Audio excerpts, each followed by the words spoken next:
Here we are with my old friend, colleague and Hall of Famer, Steve Flink, after that we again find Mr. Rafael Nadal in the quarters of finals in Wimbledon. How many times? Oh, it's ridiculous. And last time he didn't make the quarterfinals was 5 years ago. So, I mean, he's been incredibly consistent at all the majors since really over the last 4.5 years. So he won in straight sets today, although he had a difficult time closing the match out, Ubaldo.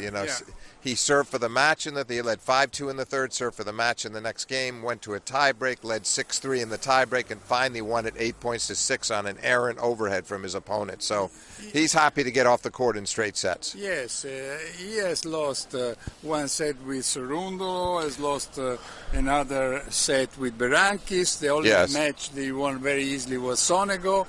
But at the end, when he has to close it, he has always a little problem. Well, he's very smart. He threw up that lob on the last point, and the Dutchman, he got a little tight on the overhead and went down the line and missed it. And Rafa is so cagey that way, making you play just a slightly awkward shot at an opportune moment. So he's definitely happy to. He would have preferred to roll through the third set, but at least he got off in straight. Listen, Steve, now he has to play Fritz. Yes, Fritz beat Kubler very easily, 6-3, 6-1, 6-4. I mean, your guy Fritz this year is quite consistent. Well, you're holding the draw sheet there, and you look at those scores, Jubal, straight sets in the first round, all the way through the tournament, straight sets, all the way up to Rafa. He beat Rafa the last time, obviously, when Rafa was having the rib injury problem in the Indian Wells final. So I don't think that means too much. But I think what matters is that Fritz is very good on this surface.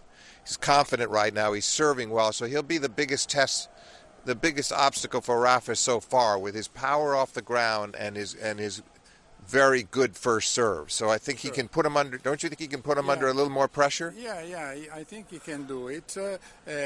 But I'm also saying that today I was particularly interested to watch Kyrgios versus your guy Nakashima, because I mean we spoke with Nakashima 1.5 years ago, and he seemed to like us. Yeah, he seemed to like us, and well, he played 5 sets against he Kyrgios. did. Kyrgios said he didn't play his best, but then he was very he was congratulating a lot towards Nakashima. No, he was trying to build maybe a better image of himself. Could be, but also he did have. There's no doubt there were stages where Kyrgios' shoulder was bothering him, and he admitted it.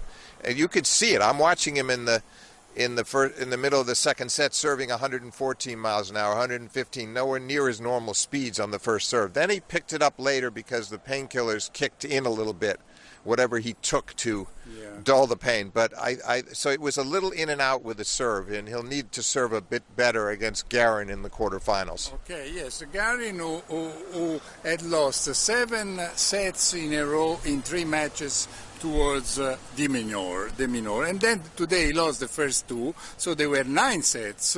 And then suddenly he wins 3 sets in a row, which is sometimes you cannot explain. And saved 2 match points in the 5th set, which is remarkable too. No, you can't explain it. De Minaur must be almost bitterly disappointed to miss that opportunity.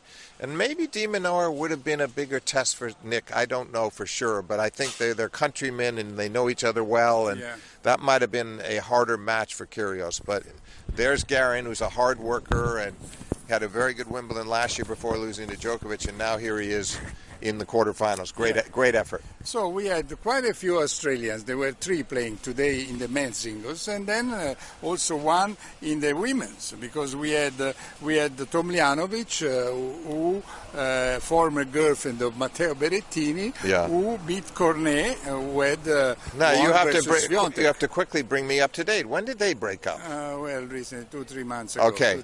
All right. So go ahead with So Tomljanovic has beaten Cornet, who had beaten Swiatek, and now she has to play Rybakina, who was seeded number 17. Yes. While in the other part of the draw, we have Halep, the winner of Wimbledon, won Wimbledon, has to play Anisimova.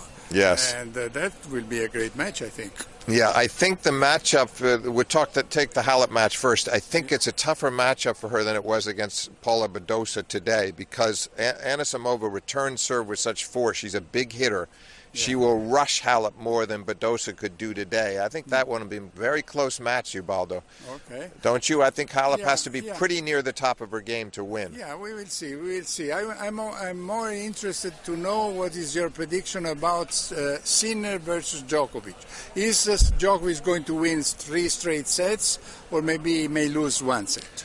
I lean toward the latter. I lean toward 4, possibly 3. It's a toss-up for me in my mind because Sinner's playing so well that I could see him securing a set somewhere along the way, but not winning the match. I think Djokovic is just too experienced, and he's a better match player, and he sounds like he's ready for the challenge, and not underestimating Sinner, by the way. Some people might think, well, he's happy he's playing Sinner, it's not Alcaraz. No, he's not taking it for granted at all. Okay, I think it's all for tonight. Thanks a lot to Steve Flink, my friend, colleague, and Hall of Famer. See you tomorrow. Thank you, Ubaldo.